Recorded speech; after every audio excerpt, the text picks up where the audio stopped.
ओम नमः शिवाय। मेरे शिव चैनल पर आप सबका स्वागत है। सबसे पहले तो आप सभी शिव भक्तों के चरणों में मेरा प्रणाम। लंबे समय से प्रतीक्षा में चल रही ये वीडियो आखिरकार आ ही गई और इस महान पर्व, महान उत्सव, हमारे स्वामी और अम्मा के विवाह उत्सव से अतिरिक्त कोई भी उत्तम समय इस वीडियो के लिए नहीं है। इसलिए इस महापर्व पर ये महास्तोत्र, महादुर्लभ जानकारी आप सभी शिव भक्तों के समक्ष प्रस्तुत करते हुए मुझे बेहद प्रसन्नता हो रही है।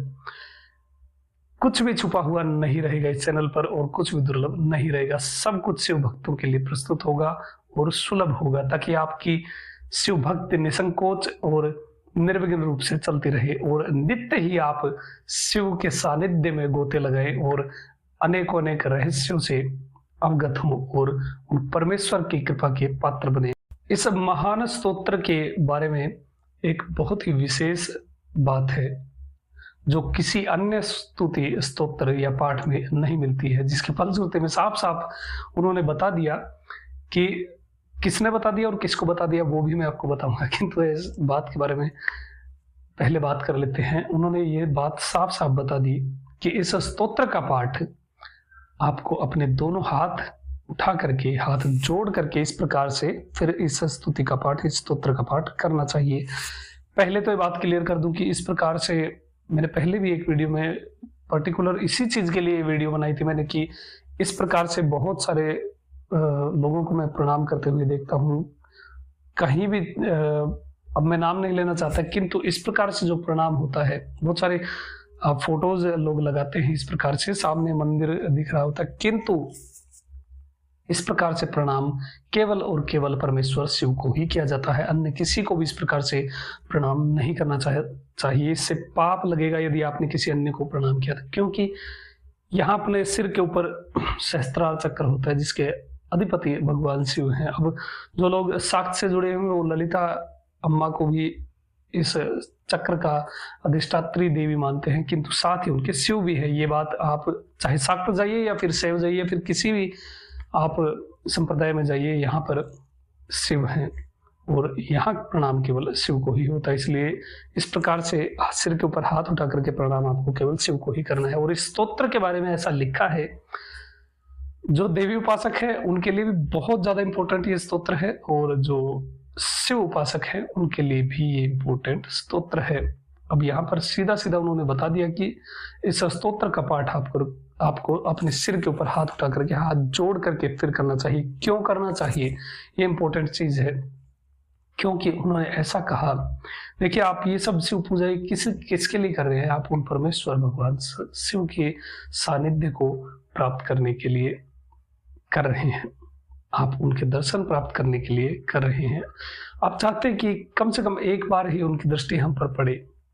किंतु यदि मैं कहूं कि इस स्तोत्र को आप पाठ करोगे तो न केवल शिव आपको देखेंगे, न केवल अम्मा आपको देखेंगे, माँ भगवती आपको देखेंगी, बल्कि उनके करोड़ों गण भी आपको देखेंगे। ये बात यहाँ इस स्तोत्र में लिखी है, बहुत दुर्लभ है और बहुत ज्यादा इंपॉर्टेंस ये स्तोत्र है। यहाँ साफ साफ लिखा है कि जब आप ये स्तोत्र का पाठ करते हैं, इसका कीर्तन करते हैं, तो उस समय शिव पार्वती नंदी पर, वृषभ पर आरूढ़ होकर के आकाश में स्थित होते हैं। और बहुत ये ऐसे वैसे व्यक्ति द्वारा कहे गए वचन नहीं है, मैं बताऊंगा आपको। उन्होंने ऐसा कहा कि उस समय शिव पार्वती वृषभ पर आरूढ़ होकर, यानी बैल पर आरूढ़ होकर के आकाश में स्थित होते हैं और करोड़ों गणों से घिरे हुए रहते हैं। वो सीधे सीधे आपको देख रहे थे, वो किसी और चीज के लिए आकाश में स्थित उस समय नहीं होते, क्योंकि इस स्तोत्र की यही महिमा है, इस स्तोत्र का, इस पाठ की यही विशेषता है कि केवल आपके इस पाठ के लिए वो उस समय आकाश में स्थित होंगे। आप भले ही उन्हें ना देख पाए, किंतु ये वचन है उन महर्षि के और ये बात सत्य है। इसलिए इस स्तोत्र का पाठ हमेशा, अब देखिए मैं आपको डायरेक्ट बोल रहा हूं कि आप इस स्तोत्र का पाठ करेंगे और शिव पार्वती आपको देख रहे होंगे। जो आपको चीज चाहिए थी ना कि कम से कम एक बार ही हमारे स्वामी हम पर दृष्टि डालें, वो अवश्य आपके ऊपर दृष्टि डालेंगे और आपके कार्य भी पूर्ण होंगे। किंतु इसकी एक स्टेप वाइज प्रोसेस है, वो आप देख लीजिए। पहले एक बार इसका हम प्रोसेस समझ लेते हैं। इसके लिए आपको एक रुद्राक्ष की माला की आवश्यकता पड़ेगी। अच्छा, ये बता दूं कि ये स्तोत्र किसके द्वारा प्रोक्त है और किसको बताया गया है। ये स्तोत्र जिनकी भक्ति, जिनकी शिव भक्ति मुझे हमेशा प्रेरित करती है, हमेशा रोमांचित करती है, और जिनकी तपस्या को फलीभूत करने के लिए भगवान शिव एक ऐसे अवतार में, एक ऐसे स्वरूप में प्रकट हुए जो सब चीजों का सार है। और जिस स्वरूप की प्रतिमा मैं आपको हिंट भी दे रहा हूं, स्विट्जरलैंड के न्यूक्लियर जो प्लांट है, जो वहां पर रिसर्च चलती है न्यूक्लियर से रिलेटेड, अभी आपने बैकइयर्स में सुना हो गोल्ड पार्टिकल को लेकर के बहुत सारी रिसर्च हुई थी। वहां उस CERN के मुख्यालय के उस ऑफिस के बाहर उस स्वरूप की बहुत बड़ी प्रतिमा लगी हुई है, भगवान शिव की प्रतिमा लगी हुई है, और उस स्वरूप को वो वहां के स्विट्जरलैंड के वैज्ञानिक भी नमन करते हैं, प्रणाम करते हैं। वो स्वरूप केवल और केवल उन महान शिव भक्त व्याघ्रपाद के लिए भगवान शिव ने वो स्वरूप दिखाया था। उन महान पूजनीय श्री व्याघ्रपाद महर्षि के सुपुत्र श्री उपमन्यु महर्षि, जिनके लिए भगवान शिव ने सुरेश्वर का अवतार लिया, उन महान शिव भक्त महर्षि उपमन्यु द्वारा प्रोक्त ये महान दुर्लभ स्तोत्र है। और ये स्तोत्र महर्षि उपमन्यु किसको बता रहे हैं? ये बता रहे हैं भगवान श्री कृष्ण को। जब पंचाक्षर की दीक्षा उपमन्यु महर्षि ने श्री कृष्ण को दी, तब इस स्तोत्र को उन्होंने रिवील किया था, और बहुत ही दुर्लभ यह स्तोत्र है, बहुत प्यारा है, बहुत पावरफुल।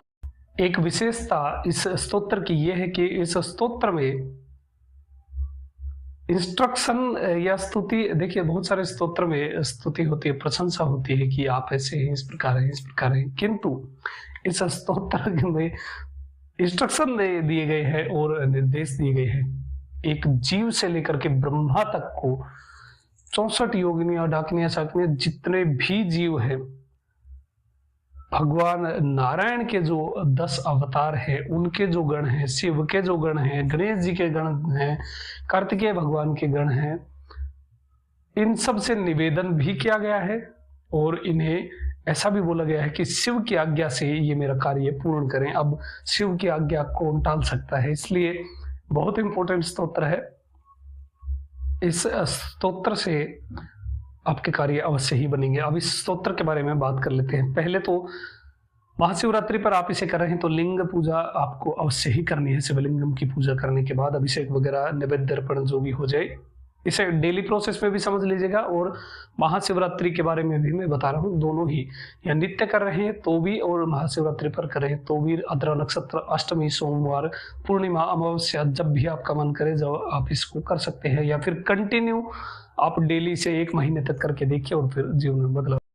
अब इसको करना कैसे वो देख लेते हैं। सबसे पहले शिवलिंगम पूजा करनी है, भगवान को अभिषेक वगैरह करना है, फिर चंदन वगैरह, चावल, जो कुछ भी आपको अर्पित करना है वो कर दीजिए। गूगल की धूप आपको अगर पॉसिबल हो तो, बर्डन नहीं लेना किसी भी चीज में, ऐसा कंपलसरी नहीं समझना है कि ये मैंने ये बताया था और हमारे पास ये नहीं है तो हम नहीं कर पाएंगे। जितना आपका सामर्थ्य है उतना आपको करना है, किसी भी प्रकार की ऐसे बाउंडेशन में मत रहिएगा।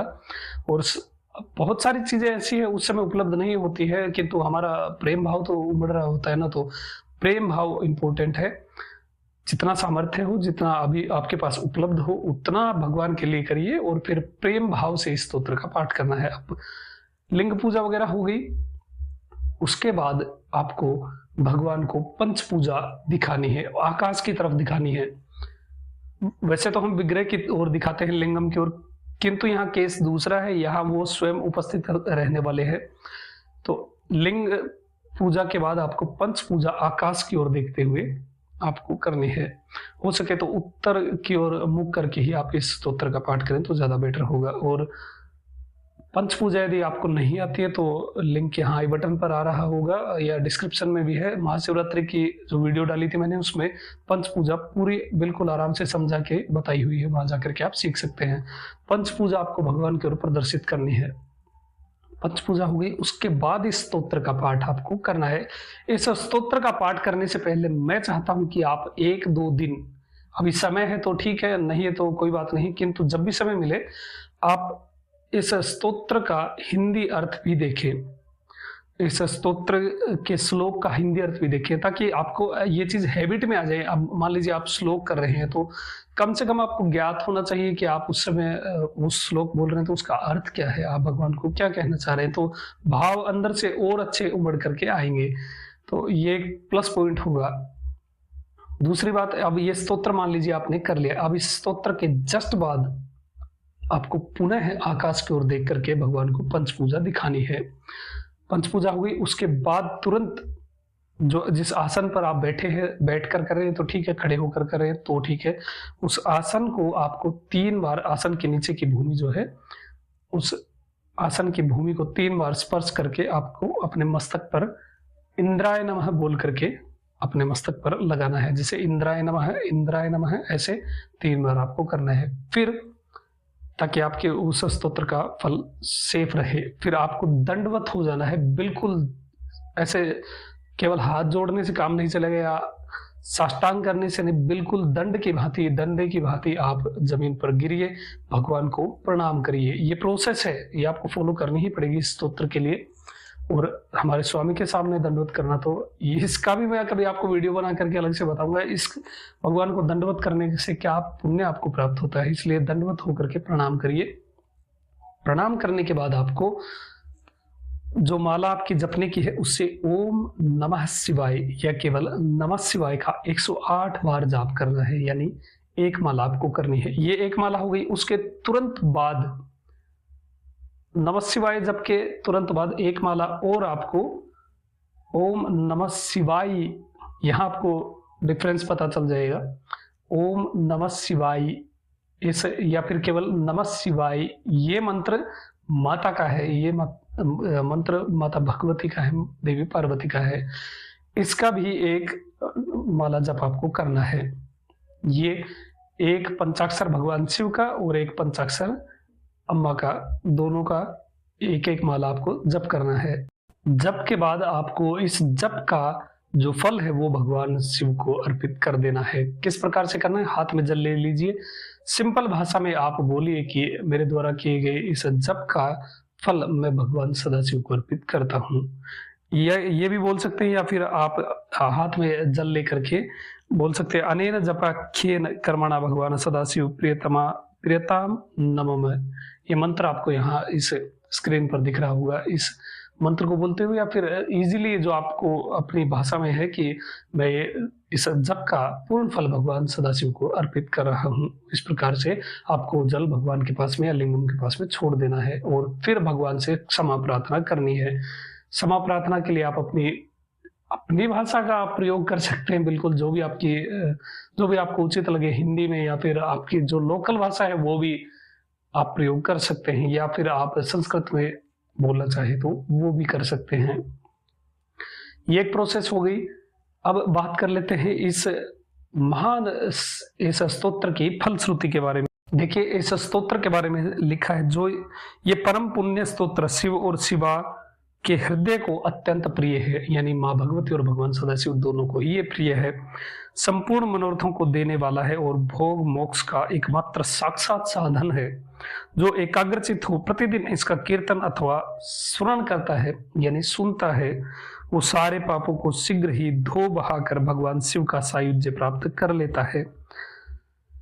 ये तो नॉर्मल बात होगी। अब इसके फलश्रुति में एक और विशेष चीज लिखी है, जो गौ हत्यारा हो, जिसने गाय का भी वध किया हो, कृतघ्न हो यानी एहसान परामर्श जिसको बोलते हैं वो हो, वीर घाती हो, गर्भस्थ शिशु की हत्या करने वाला हो, शरणागत का वध करने वाला हो, मित्र के प्रति विश्वासघाती हो, दुराचार या पाप में लगा रहता है, माता पिता का भी घातक हो, वो भी इस स्तोत्र के जप से तत्काल पाप मुक्त हो जाता है। किंतु इसे उस प्रकार से नहीं लेना है, क्योंकि शिव का एक स्वरूप हम चाहते हैं, प्रेम का, उनकी कृपा का, किंतु एक सिक्के के 2 पहलू होते हैं और प्रेम का उल्टा भी कुछ होता है। हम उस पहलू से कभी भी अवगत ना हो, यही हमारा प्रयास रहना। इसलिए हमेशा सत्कर्मों में ही लगा रहना है, इन सब चीजों से दूर रहना है। अगर पिछले जन्मों में या कुछ भी हमसे पहले पाप हुआ है तो उसका ये निवारण कर सकता है, किंतु इसको जानते हुए यदि कोई गलत कार्यों में लगना चाहे तो गलत बात है। दुःस्वप्न, मान लीजिए किसी को बुरे स्वप्न आते हों, इन महान अनर्थ सूचक भयों के उपस्थित होने पर यदि मनुष्य इस स्तोत्र का कीर्तन करे तो वो कदापि अनर्थ का भागी नहीं हो सकता है, कभी भी उसका अनर्थ नहीं होगा। आयु, आरोग्य, ऐश्वर्य या जो भी मनोवांछित वस्तु है, उन सब को इस स्तोत्र के जप में संलग्न रहने वाला पुरुष प्राप्त कर लेता है। कोई भी शिव भक्त कुछ भी मनोवांछित मन में कामना करके इस स्तोत्र का पाठ करता है तो वो इसे प्राप्त कर लेता है, किंतु इसकी प्रोसेस आपको डेली करनी है। थोड़े हाथ दुखने लगेंगे जो फर्स्ट टाइम करेंगे, किंतु धीरे धीरे आपको आदत पड़ जाएगी, क्योंकि स्तोत्र थोड़ा लंबा है। शिव की पूर्वोक्त पूजा न करके केवल स्तोत्र का पाठ करने से जो फल मिलता है उसको यहाँ बताया गया है। ये जो फलश्रुति मैंने बताई है, ये केवल किसी भी प्रकार की पूजा ना करके केवल इस स्तोत्र का पाठ करने से जो फल प्राप्त होता है वो यहाँ पर बताया गया है। किंतु ये स्तोत्र मेन पार्ट है पंचावरण पूजा का। जो पंचाक्षरी विद्या है उसमें जो पंचावरण पूजा होती है उसका ये अंग है, किंतु वो सब आप ना करके केवल इस स्तोत्र का पाठ करेंगे तो आपको वही पुण्य प्राप्त होगा जो अभी मैंने यहाँ पर बताया है। शिव की पूजा करके स्तोत्र का पाठ करने से जो फल मिलता है उसका तो वर्णन ही नहीं किया जा सकता। अब आप लिंगम की पूजा करके स्तोत्र का पाठ करते हैं तो क्या ही कहने हैं। ये फल की प्राप्ति अलग रहे, इस स्तोत्र का कीर्तन कर। अब देखिए कितनी इंपॉर्टेंट बात यहाँ पर बता दी गई है कि ये फल की प्राप्ति अलग रहे। ये फल की प्राप्ति, इस स्तोत्र के फल से जो प्राप्ति होती है वो सब अलग रहे। यहाँ डायरेक्टली बोल दिया ये सब चीज अलग है, किंतु इसके अलावा इस स्तोत्र का कीर्तन करने पर इसे सुनते ही माता पार्वती सहित महादेव जी आकाश में आकर खड़े हो जाते हैं। अतः उस समय उमा सहित देव महादेव की आकाश में पूजा करके दोनों हाथ जोड़कर खड़ा हो जाए और इस स्तोत्र का पाठ करे। इसलिए मैंने आपको पिछले वीडियो में पंच पूजा बताई थी। अब खड़े होकर के आकाश में पूजा आप कैसे करेंगे? केवल पंच पूजा के द्वारा। वो रहस्य उजागर करना आपके लिए आवश्यक था, इस स्तोत्र के लिए आवश्यकता है, और हर सिचुएशन में आप महादेव की पूजा कर सके इसके लिए पंच पूजा बहुत इंपॉर्टेंट है। जिन किसी शिव भक्त ने वो वीडियो अभी तक नहीं देखे तो जरूर पिछली वाली वीडियो जो महाशिवरात्रि के ऊपर है उसमें पंच पूजा की विधि मैंने आपको बता रखी है, वहां उसे नोट कर लीजिए, याद कर लीजिए, कंठस्थ कर लीजिए और फिर इस स्तोत्र का आप लाभ उठाइए। शिवरात्रि पर इसे प्रारंभ कर सकते हैं, 1-2 दिन पहले आप इसकी ट्राई कर सकते हैं, हिंदी अर्थ के साथ इसको जान सकते हैं, प्रैक्टिस कर सकते हैं, और फिर जो शिव भक्त कुछ मनोवांछित प्राप्त करना चाहते हैं वो फिर महाशिवरात्रि से प्रारंभ करके इसका नित्य एक पाठ प्रारंभ कर दीजिए। बहुत ज्यादा आपको लाभ प्राप्त होने वाला है और शिव का सानिध्य प्राप्त होने वाला है। जिनके लिए आप जीवन का पाते हैं, जो आप चाहते हैं कि केवल एक दृष्टि मात्र वो हम पर डाल दे, वही आपके ऊपर दृष्टि डालने के लिए आकाश में उस समय उपस्थित रहते हैं। इसलिए स्तोत्र का पाठ आप अवश्य ही। इस स्तोत्र का लिंक PDF जो है वो डिस्क्रिप्शन में आपको मिल जाएगी, वहां से जाकर के आप डाउनलोड कर सकते हैं, और ये हिंदी अर्थ के साथ है तो आपको समझने में इजी रहेगा। अभी तक के लिए इतना ही। जानकारी कैसी लगी आप मुझे कमेंट में बता सकते हैं। आपका दिन शुभ हो, महादेव कृपा करे। ओम नमः शिवाय।